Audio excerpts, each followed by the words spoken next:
boys and girls, I want to finish up Horrible Harry Cracks the Code because we love the story.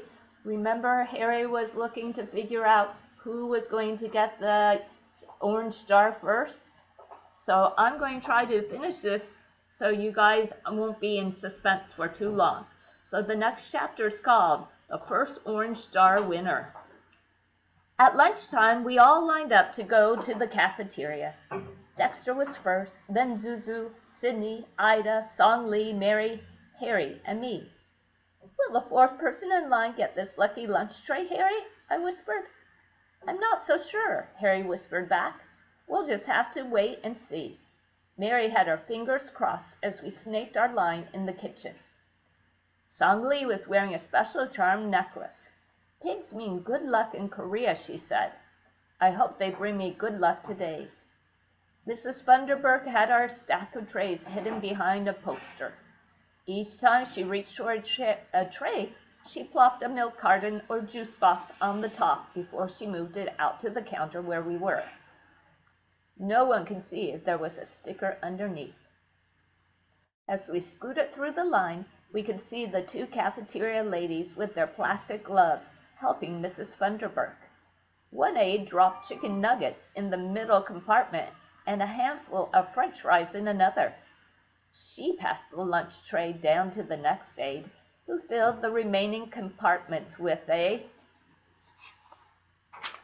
serving of broccoli, a packet of carrots, a packet with a spork and a napkin. When Harry came through the line, the aide dishing out the broccoli said, "The usual, Harry?" "Yes, please," he answered, and she gave him 2 heaping servings. As soon as we got to our table, we lifted our milk cartons to see who had an orange star. "Boo," Mary said, "I didn't get one." "I'm glad I didn't get one," Sydney said. "My name was on the board yesterday. It would have been wasted. I checked underneath my milk. Nope." And here's the picture of the kids. Hopefully you can see them going through the line. Suddenly, Song Lee sang out, "I have the lucky lunch tray. My pig necklace was good luck.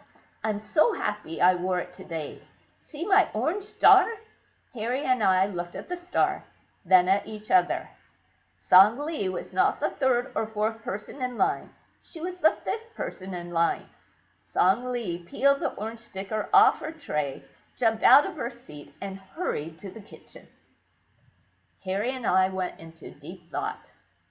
The pattern of numbers Mrs. Funderburk was using was 1, 1, 2, 3, and now 5. While we all sat there feeling like losers, Mrs. Doshi stopped by our table with a big red bottle. "Who wants ketchup?" she asked. We watched her squirt some ketchup on Ida's plate. She didn't squirt it in one place. She made a ketchup happy face.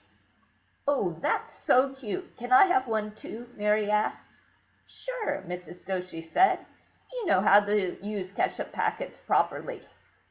Mary beamed. When Cindy asked for ketchup, Mrs. Doshi just gave him one glob. "Where's my happy face?" Sid complained. Remember, Sid was one of the kids who was having that ketchup war? And here's Song Lee winning her star.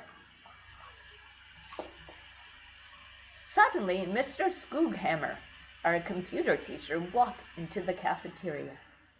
As he cut to the front of the line, Harry tapped Mrs. Doshi's arm. "Excuse me, Mrs. Doshi," he said. "I need permission to talk to Mr. Skooghammer. It's about math." "May I, please? It's really important." Mrs. Doshi squeezed one glob of ketchup onto Harry's plate. "I'm glad you have better lunchtime manners today." "Yes, you may, Harry, but please be brief." "You're the best," Harry replied. "I promise it will just be a 1-minute conversation." Then he dashed over to Mr. Skooghammer. He had a chef's salad plate in his hand and was nibbling on some celery. I watched him talk with Harry and nod and smile and laugh. It was the longest 1-minute conversation I've ever watched. When Harry returned, I got the scoop. What did he say? I whispered. Well, Harry said, dipping a sprig of broccoli in his ketchup, I asked him if he remembered last June when he was the teacher in the suspension room. And he said, yes, that was where he first met me. I chuckled. That was funny, yeah? Harry continued. I asked him if he remembered the cool lesson he taught me in math because I was a little fuzzy on it. And he said, you mean the Fibonacci sequence? And I said, yes. And then he lit up like a Christmas tree and said, you remembered. And then I said, kinda. I know the sequence went 1, 1, 2, 3, 5, but I didn't know the next number. And then Mr. Skoghammer gave me a super clue. He said to just look at the last 2 numbers. When I did, I figured it out. I cracked the code. I couldn't, but if Harry could, that was a good thing. All right, I said, slapping him 5. Harry immediately tapped his tray with his fork. It didn't make a very loud noise, but he got the attention of the kids close by. I know who's going to be the lucky lunch tray tomorrow, he announced. That's impossible, Mary groaned. Not for the world's second best detective, Harry replied. Who's the best detective? Sid asked. I forgot. Sherlock Holmes, we replied. So Mary said, who does the world's second best detective say the lucky lunch tray winner is tomorrow? Harry flashed a toothy smile. He liked his title. I don't have my detective hat on right now, Mare, so I can't tell you. But tomorrow when I come to school, I can. Mary rolled her eyes. I secretly crossed my fingers under the table. The next chapter is called The World's Second Best Detective. The next morning, while we waited,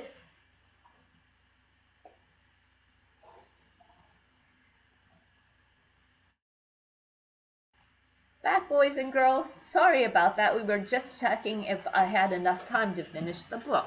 Here we go again. The world's second best detective. The next morning, while we waited for Harry to come to school, we gathered around Song Lee. She was showing us what she got at the student store with her gold coin.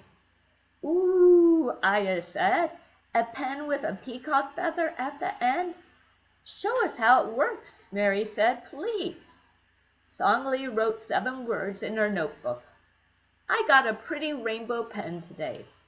Each time she wrote a new word, she flicked the side of her pen and a new color of ink appeared. Look, Zuzu, she said. The words are in red, orange, yellow, green, blue, indigo, and violet. All 7 colors of the rainbow. Ooh, Mary and Ida said. I hope my horseshoe charm bracelet brings me luck today, Mary said, making it rattle. And here's the pictures.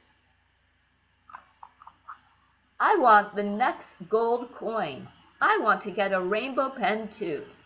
When I looked up at the clock, there was 1 minute to the bell. Where's Harry? I asked. I'll bet he doesn't show up, Mary moaned.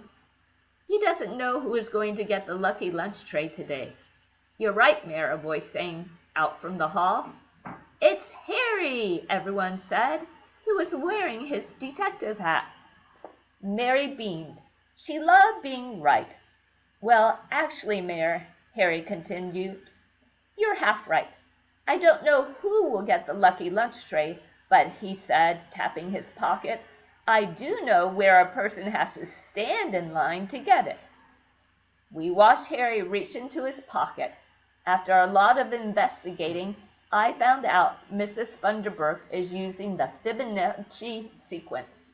That's her special set of numbers. Fibonacci? Sydney repeated. Yup, Harry replied.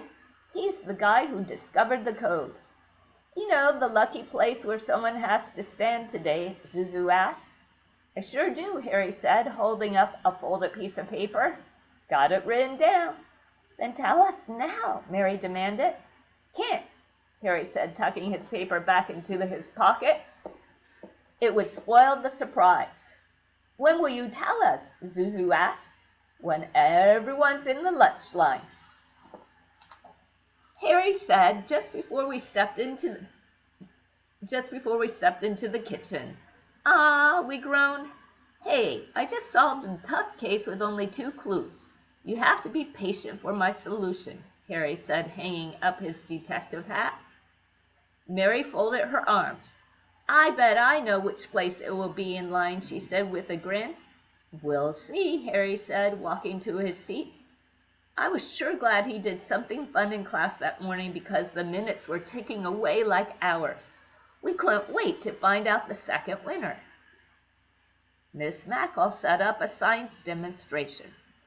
Boys and girls, she said, I hope this experiment shows how important our sense of smell is when we taste something. We watched the teacher as she stood behind a table with a newspaper on it. What do I have in this hand? An apple, we said. And in this hand? A potato, we replied. I will now peel each one, she said, reaching for a potato peeler. We watched the red skin from the apple and the brown spotted skin from the potato fall to the table. When she finished, she asked us a question. Can you tell them apart? No, we answered. Miss Mackle set the apple on a paper plate and chopped it into small chunks. On another paper plate, she did the same thing to the potato. Let's start with the first person in row 1, she said. Ida popped out of her seat. Miss Mackle put a blindfold over her eyes to make sure she couldn't see what was on each plate. Now hold your nose, Ida, she said. I will, Ida replied, her voice sounding nasal. Everyone leaned forward in their chair. Taste this, the teacher said, giving her one small sample. Ida held her nose and took a bite. Is it apple or potato? Miss Mackle asked. Ida shrugged.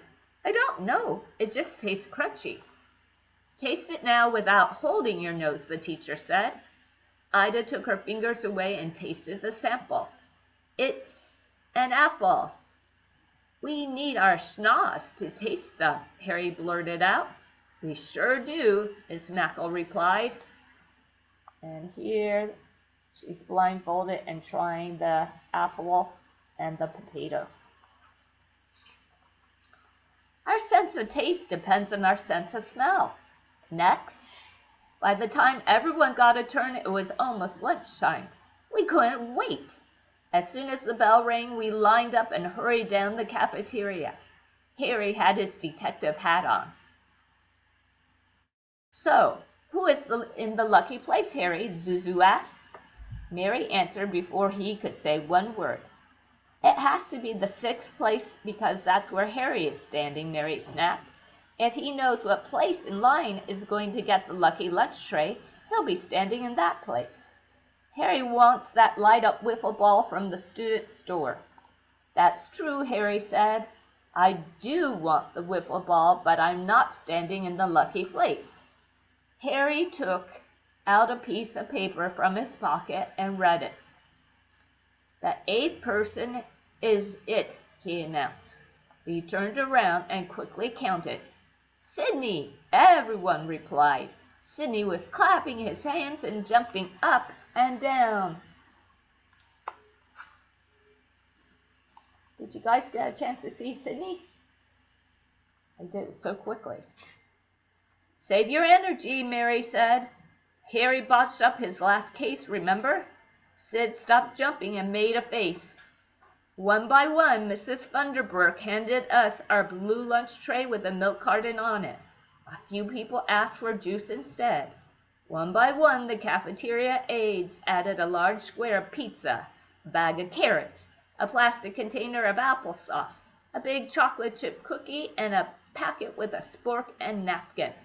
When we got to our lunch table, I checked under my milk carton. The orange sticker wasn't there. Boo again, Mary said. I don't have it. Me either, Ida said. Mary lifted up Harry's milk carton. He doesn't have it. I do, Sydney said, ripping